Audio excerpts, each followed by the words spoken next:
धम्म संहिता YouTube channel के सभी दर्शकों को जय भीम, नमो बुद्धाय। मैं एडवोकेट दिलीप काकड़े हमारे प्रबोधनात्मक धम्म संहिता यूट्यूब चैनल में आप सभी दर्शकों का तहे दिल से स्वागत करता हूं। डॉक्टर बाबा साहेब अम्बेडकर लिखित द बुद्धा एंड हिज धम्मा ग्रंथ का प्रबोधन पर्व शुरू है। डॉक्टर अम्बेडकर पुनर्जीवित धम्म के विकास के लिए धम्म संहिता शीर्षक के अंतर्गत बौद्ध आचार संहिता निर्माण करने के लिए हम पिछले 45 साल से निरंतर कार्यरत है। इस कार्य को सहकार्य करने का अनुरोध बौद्ध अनुयायियों को करके आज के विषय को मैं प्रारंभ करता हूं। आज के 52वें भाग का विषय अष्टांगिक मार्ग या सम्यक मार्ग ये है। बुद्धा एंड हिज धम्मा ग्रंथ में द्वितीय कांड धम्म दीक्षा आंदोलन का है। इसमें 8 भाग है। 8 भाग में से दूसरा भाग परिव्राजकों की धम्म दीक्षा का है। इस दूसरे भाग का चौथा अध्याय अष्टांगिक मार्ग या सम्यक मार्ग का है। इसकी जानकारी डॉक्टर बाबा साहेब अम्बेडकर जी ने 44 अंकों में दी है। बुद्ध ने सारनाथ में 5 परिव्राजकों को जो पहला प्रवचन दिया उसी को धम्मचक्र प्रवर्तन कहा जाता है। धम्मचक्र प्रवर्तन के नाम से बाबा साहब ने 7 अध्याय बुद्ध और उनका धम्म ग्रंथ में दिए हैं। इस 7 अध्याय में बुद्ध ने 5 परिव्राजकों को अपना धम्म समझाया है। उसमें से यह चौथा अध्याय है। चौथे अध्याय में अष्टांगिक मार्ग को समझाया है। 5 परिव्राजकों को सबसे पहले बुद्ध ने मध्यम मार्ग का सिद्धांत और उसका मतलब समझाया। मध्यम मार्ग के बाद परिव्राजकों ने बुद्ध को अपने धम्म की यानी मध्यम मार्ग की व्याख्या करने को कहा। तो बुद्ध ने अपने धम्म की व्याख्या 5 मुद्दों में की। उसको आगे जाकर पंचशील कहा गया। धम्म की व्याख्या यानी पंचशील है। पंचशील के बाद बुद्ध ने तीसरे मुद्दे में कहा कि मध्यम मार्ग के 8 अंग है। इसे बाद में अष्टांग मार्ग कहा गया। यानी तीसरा मुद्दा बुद्ध ने अष्टांगिक मार्ग को परिव्राजकों को समझाया। बुद्ध ने परिव्राजकों को कहा कि इस मध्यम मार्ग के 8 अंग है। 1 सम्यक दृष्टि, 2 सम्यक संकल्प, 3 सम्यक वाणी, 4 सम्यक कर्मांत, 5 सम्यक आजीविका, 6 सम्यक व्यायाम, 7 सम्यक स्मृति, 8 सम्यक समाधि। इन सभी मुद्दों की जानकारी हम आज के इस भाग में अपने दर्शकों को सादर कर रहे हैं। पहला मुद्दा सम्यक दृष्टि का है। बुद्ध धम्म के जो 8 अंग है उसमें पहला अंग सम्मा दिट्ठी यानी सम्यक दृष्टि का है। बुद्ध कहते हैं कि संसार एक कारागृह है। आदमी इस संसार रूपी कारागृह में बंदी है। आदमी को वो कारागृह का कैदी है इसका पता ही नहीं है। इस कारागृह में अंधेरा है और अंधेरे में रहने की आदत की वजह से आदमी अंधा हो गया है। यह भी उसको पता नहीं है। लेकिन मन ही ऐसा एक साधन है, उसके माध्यम से वो प्रकाश की प्राप्ति कर सकता है। डॉक्टर बाबा साहेब अम्बेडकर जी ने बुद्ध और उनका धम्म ग्रंथ में सम्मा दिट्ठी स्पष्टीकरण बहुत अच्छी तरीके से किया है। बाबा साहेब लिखते हैं कि बुद्ध ने सर्वप्रथम सम्मा दिट्ठी यानी सम्यक दृष्टि की व्याख्या की, जो अष्टांगिक मार्ग में प्रथम है और प्रधान है। सम्यक दृष्टि का महत्व समझाने के लिए बुद्ध ने परिव्राजकों से कहा, हे परिव्राजकों, तुम्हें इसका बोध होना चाहिए कि यह संसार एक कारागार है और आदमी इस कारागार में एक कैदी है। इस कारागार में इतना अधिक अंधकार है कि यहां कुछ भी दिखाई नहीं देता। कैदी को यह तक दिखाई नहीं देता कि वह कैदी है। इतना ही नहीं कि बहुत अधिक समय तक इस अंधेरी कोठरी में ही पड़े रहने के कारण आदमी एकदम अंधा हो गया है, बल्कि उसे इस बात में भी बड़ा संदेह हो गया है कि प्रकाश नाम की कोई चीज भी कभी हो सकती है। मन ही एक ऐसा साधन है जिसके माध्यम से आदमी को प्रकाश की प्राप्ति हो सकती है, लेकिन इन कारागार वासियों के दिमाग की भी अवस्था ऐसी नहीं है कि यह उद्देश्य पूरा हो सके। इनका दिमाग जरा सा प्रकाश मात्र आने देता है, इतना ही है कि जिनके पास आंखें है वह यह देख सके कि अंधकार नाम की भी कोई वस्तु है। इसलिए ऐसी समझ बड़ी सदोष है। सम्यक दृष्टि के लिए मन केंद्र बिंदु और महत्वपूर्ण है। जीवन की अंधेरे से बाहर निकालने का एकमेव साधन बुद्ध बताते हैं। दूसरा मुद्दा सम्यक संकल्प का है। आदमी अपनी इच्छा शक्ति से निराशाजनक परिस्थिति से बाहर आ सकता है। अपने जीवन का अंधेरा वो खुद ही दूर कर सकता है। सबल इच्छा शक्ति से जीवन में आदमी किसी भी बंधन है तो वो स्वतंत्र उस बंधन से हो सकता है। आदमी अपनी इच्छा शक्ति से अपने मन को जहां ले जाना चाहे वहां लेके जा सकता है। आदमी को मन ही है जो उसे जीवन रूपी कारागृह में बंदी बनाया है, और मन ही है जो उसे कारागृह से बाहर निकालकर स्वतंत्र भी बनाता है। बस आदमी को अपनी इच्छा शक्ति का संचालन अच्छी तरह से करना चाहिए। डॉक्टर बाबा साहेब अंबेडकर बुद्ध और उनका धम्म इस ग्रंथ में इस बारे में लिखते हैं कि बुद्ध कहते हैं, हे परिव्राजकों, कैदी की स्थिति ऐसी निराशाजनक नहीं है जैसी यह प्रतीत होती है, क्योंकि आदमी में एक बल है, एक शक्ति है जिसे संकल्प बल या इच्छा शक्ति कहा जाता है। जब आदमी के सम्मुख कोई उपयुक्त आदर्श उपस्थित होता है तो इस इच्छा शक्ति को जागृत और क्रियाशील बनाया जा सकता है। आदमी को यदि कहां से इतना भी प्रकाश मिल जाए कि वह यह देख सके कि उसे अपनी इच्छा शक्ति को किस दिशा में अग्रसर करना चाहिए, तो आदमी अपनी इच्छा शक्ति का ऐसा संचालन कर सकता है कि वह अंत में उसे बंधन मुक्त कर दे। इसलिए यद्यपि आदमी बंधन में है तो भी वह स्वतंत्र हो सकता है। वह किसी भी समय ऐसा पहला कदम उठा सकता है कि वह एक न एक दिन स्वतंत्र होकर रहे। यह इसलिए कि हम जिस किसी दिशा में भी अपने मन को ले जाना चाहे, हम उसे उस दिशा में ले जा सकते हैं।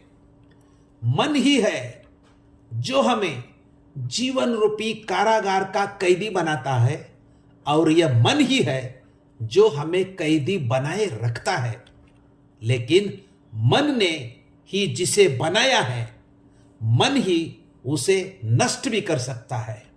मन अपनी कृति को मेट भी कर सकता है। यदि इसने आदमी को बंधन में बांधा है तो ठीक दिशा में अग्रसर होने पर यही आदमी को बंधन मुक्त भी कर सकता है। यह है जो सम्यक दृष्टि कर सकती है। तब बुद्ध को परिव्राजकों ने प्रश्न किया कि सम्यक दृष्टि का अंतिम उद्देश्य क्या है। बुद्ध ने उत्तर दिया, अविद्या का विनाश ही सम्यक दृष्टि का उद्देश्य है। यह मिथ्या दृष्टि की विरोधिनी है, और अविद्या का अर्थ है कि आदमी दुख को न जान सके, आदमी इन आर्य सत्यों को न जान सके। सम्यक दृष्टि का मतलब है कि आदमी कर्मकांड के क्रियाकलाप को व्यर्थ समझे। आदमी शास्त्रों की पवित्रता की मिथ्या धारणा से मुक्त हो। सम्यक दृष्टि का मतलब है कि आदमी मिथ्या विश्वास से मुक्त हो। आदमी ये न समझता रहे कि कोई भी बात प्रकृति के नियम के विरुद्ध घट सकती है। सम्यक दृष्टि का मतलब है कि आदमी ऐसी सब मिथ्या धारणाओं से मुक्त हो जो आदमी के मन की कल्पना मात्र है और जिनका आदमी के अनुभव या यथार्थता से किसी प्रकार का संबंध नहीं। सम्यक दृष्टि का मतलब है कि आदमी का मन स्वतंत्र हो, आदमी के विचार स्वतंत्र हो। हर आदमी की कुछ आशाएं होती है, आकांक्षाएं, महत्वाकांक्षाएं होती है। सम्यक संकल्प का मतलब है कि हमारी आशाएं, हमारी आकांक्षाएं ऊंचे स्तर की हो, निम्न स्तर की न हो, हमारे योग्य हो, अयोग्य न हो। तीसरा मुद्दा सम्यक वाणी का है। सम्यक वाणी के बारे में बुद्ध कहते हैं कि आदमी ने हमेशा सत्य की राह पर चलना चाहिए, अच्छी भाषा बोलना चाहिए, बुद्धि संगत वाणी होना चाहिए, उद्देश्यपूर्ण बातें होनी चाहिए।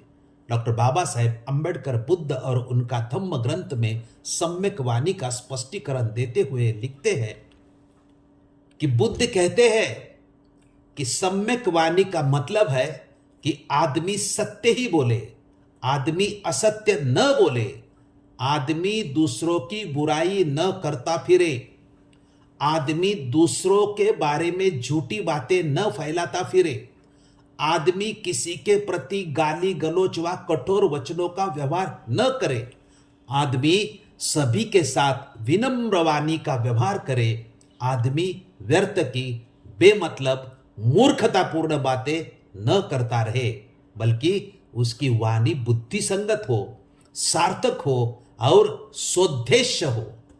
जैसा मैंने समझाया, सम्यक वाणी का व्यवहार न किसी से भय की अपेक्षा रखता है और न किसी के पक्षपात की। इसका इससे कुछ भी संबंध नहीं होना चाहिए कि कोई बड़ा आदमी उसके बारे में क्या सोचने लगेगा अथवा सम्यक वाणी के व्यवहार से उसकी क्या हानि हो सकती है। सम्यक वाणी का मापदंड न किसी ऊपर के आदमी की आज्ञा है और न किसी व्यक्ति को हो सकने वाला व्यक्तिगत लाभ। चौथा मुद्दा सम्यक कर्मांत का है। आदमी अपने जीवन में अच्छा कर्म होना चाहिए। आदमी का वो जो भी कार्य करे अच्छा करे। आदमी के कार्य से दूसरे आदमी के भावना को ठेस नहीं पहुंचना चाहिए। दूसरे आदमी के अधिकारों का अपने कर्म के कारण उल्लंघन नहीं होना चाहिए। डॉक्टर बाबा साहेब अंबेडकर सम्यक कर्मांत का स्पष्टीकरण देते हुए बुद्ध और उनका धम्म ग्रंथ में लिखते हैं कि सम्यक कर्मांत योग्य व्यवहार की शिक्षा देता है। हमारा हर कार्य ऐसा है कि जिसके करते समय हम दूसरों की भावनाओं और अधिकारों का ख्याल रखें। सम्यक कर्मांत का मापदंड यही है कि हमारा कार्य जीवन के जो मुख्य नियम है उनसे अधिक से अधिक समन्वय रखता हो। जब किसी आदमी के कार्य इन नियमों से समन्वय रखते हो तो उन्हें हम सम्यक कर्म कह सकते हैं। पांचवा मुद्दा सम्यक जीविका है। हर आदमी के अपनी जीविका कमाने के ढंग अच्छे होने चाहिए। अपनी जीविका कमाते वक्त दूसरों की हानि नहीं होनी चाहिए। डॉक्टर बाबा साहेब अंबेडकर बुद्ध और उनका धम्म ग्रंथ में सम्यक जीविका के बारे में लिखते हैं कि बुद्ध कहते हैं, प्रत्येक व्यक्ति को अपनी जीविका कमानी ही होती है, लेकिन जीविका कमाने के ढंगों में अंतर है। कुछ बुरे हैं, कुछ भले हैं। बुरे ढंग वे हैं जिनसे किसी की हानि होती है अथवा किसी के प्रति अन्याय होता है। अच्छे ढंग वे हैं जिनसे आदमी बिना किसी को हानि पहुंचाए अथवा बिना किसी के साथ अन्याय किए अपनी जीविका कमा सकता है। यही सम्यक आजीविका है, ऐसा बुद्ध कहते हैं। छठा मुद्दा सम्यक व्यायाम है। अष्टांगिक मार्ग का ये छठा अंग बहुत ही महत्वपूर्ण है।